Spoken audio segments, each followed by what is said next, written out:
Now let's take you to some other news. And Burundi's president, Pierre Nkurunziza, has died at the age of 55.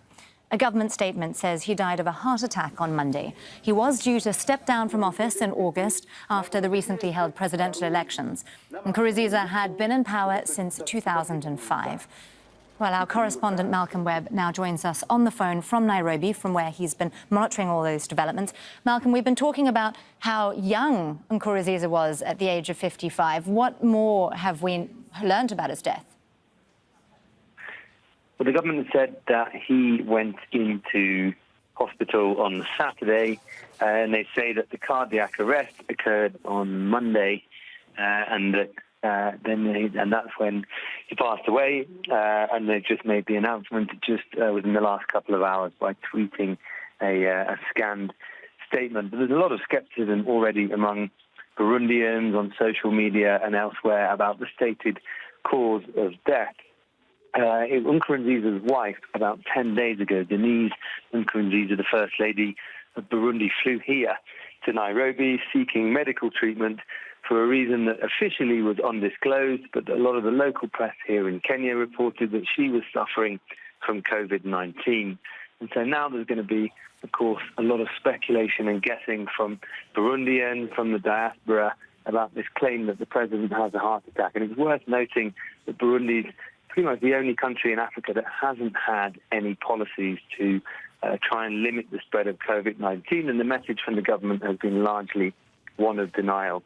Just a few weeks ago, President Nkurunziza himself was out on the campaign trail, supporting the campaign for his chosen successor, the presidential candidate for the ruling party. And at those rallies, there were thousands and thousands of people and almost no measures taken to try and stop the spread of the virus.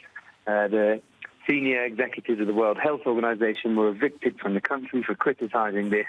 There's been a position from the government very much of denial, and also a lack of testing and lack of knowledge of exactly how far the virus is spreading there. Malcolm, Nkurunziza has always been a very controversial man, and he was set to remain very powerful even after stepping down in August. What kind of a legacy does he leave now? Well, the legacy is one that's widely criticised, but certainly only from outside Burundi.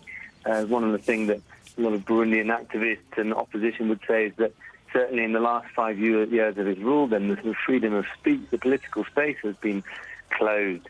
He served 2 terms in office from 2005 to 2015, and it was his announcement to run then for a 3rd term that caused a lot of unhappiness. People took to the streets because opposition and activists said that was against the constitution.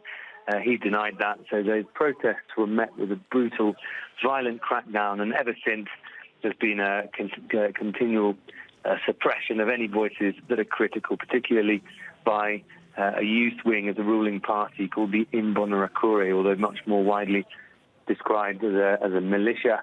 Who've been widely accused across the country of political killings, executions, intimidation, extorting money, and that's why a lot of rights groups say that the political space in Burundi is now almost completely non-existent. It's under those conditions that election took place last month, and that Nkurunziza's chosen successor was announced the winner, even though what remaining opposition there is, and rights groups, and there weren't any international observers, but those commenting from abroad said that this election wasn't free and fair.